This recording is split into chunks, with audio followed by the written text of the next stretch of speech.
Plera të hedhura në tokë, kontiner të mbushur dhe rrugica e lagjes shpesh të ndotura, ndërkohë që plerat në shumicën e rasteve nuk kanë kursyer as shtretërit e përrenjve dhe lumeve.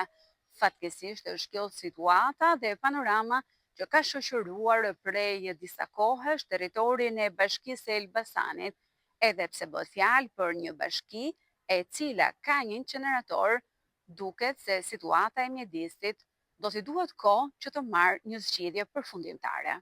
Fatkeqësisht, mendoj që në mënyrë të padrejtë, për shkak të inceneratorit, plerat e gjitha bashkive të qarkut të Elbasanit, Shtoktu dhe Rogozhinën, vazhdojnë të grumbullohen këtu tek ne, dhe në buzë të shkumbinit pas një lloj mase që të ruhet, le të themi, ambienti, njerëzit edhe nën toka dhe mbi toka nga kjo gjë.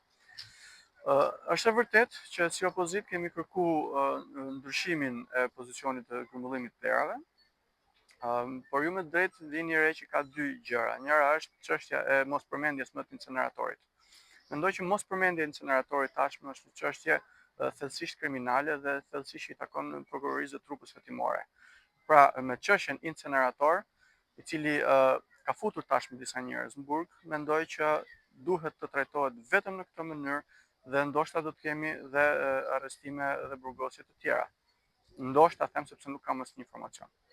Për sa i përket pastaj çështjes teknike të vendgrumbullimit të plerave, unë si Ergyt jam partizan i largimit të plerave nga ai vend aty. Kam propozuar që të çohen në dampën e ferrokromit në Papër. Kryetari i bashkisë argumentoi që aty ka një leje të shfrytëzimit minerar aktive.